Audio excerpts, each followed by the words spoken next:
the hunt, the destruction, the preservation. These are but a few of the paths characters take in Honkai Star Rail. But what are the paths of the players? Let's start with the path of the casual. You do some dailies, or not. It doesn't matter too much as long as you're having fun. What does 10 stellar jades here or there mean when compared to having fun? Or a job? Or maybe even having an active social life? Up next, the consistent player path. You log on each day with one motto in mind. Efficient is sufficient. You get your dailies done, you spend your 180 Trailblaze power, do any events if you haven't done it yet, and maybe some simulated universe or Forgotten Hall if you're really feeling it. You don't try to overachieve or overfarm, as you don't have the time, because much like the casual player, you also have a life. The free-to-play. These are the luckiest people on planet Earth and they want you to know it. They're always waiting for the chance to say, free-to-play by the way, or is this a good relic? Because they not only get consistently lucky, but they have the urge to show it to everyone else around them. How does it feel to be Hoya versus favorite? Now, the actual path of the free-to-play. You use Trailblazer, not because you want to immerse yourself as the MC, but because you haven't pulled any other Preservation 5 stars. That's fine though, because he absolutely slaps. The path of the Material Farmer. You don't fit the game into your day. You fit your day into the game. Never floating Trailblaze power, you people have the most optimized farming teams and have figured out what routes save you fractions of seconds. You've probably already finished the content, but you keep on going because the grind never stops. The Trace Farmer. Similar to the farmer, you grind every day, but you people are freaks for traces.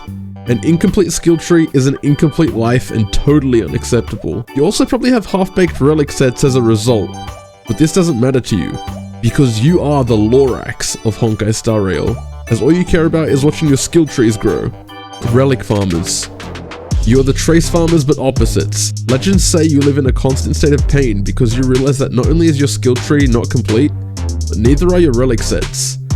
I say that's a skill issue and you simply should have just gotten some lucky rolls on your substats. As a wise man once said, winners win. The low spender. Oh, I only buy the express supply pass each month for the high value stellar jades. Might as well try the battle pass too. It's not too much money. Eventually you've spent more money than what you would have on a AAA game, without realizing. The actual low spender. You aren't coping about your spending because you actually know how to set limits. The whale path. You spend on every banner because what's the point of playing a game if you can't have all the characters? You actually spend less time playing than the free-to-play because your team clears things so much faster and easier than someone who is free-to-play. And sometimes, you find yourself pulling on characters to Eidolon 6 because you like their design.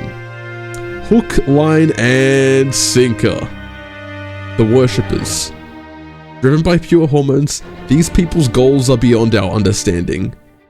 Like moths drawn to the flame, those people who follow the Worshipper's path are unable to resist their waifu's mesmerizing assets. You probably wish that Kafka was real just so she could use Dominate against you. The path of the resident Honkai main. You are the type of person who probably knows this game better than half the devs.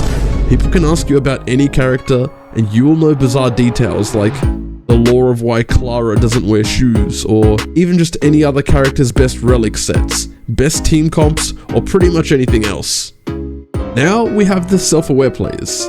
You've realized that gacha games are like hamster wheels. Once the story patch is over, it's a repeat cycle, but you embrace it. You log in daily to collect gems, gather materials, and slowly but surely grow more powerful to conquer the Forgotten Hall. Some see it as a way to fit in small gaps of time, while others eventually might start dreaming of a world without a hamster wheel.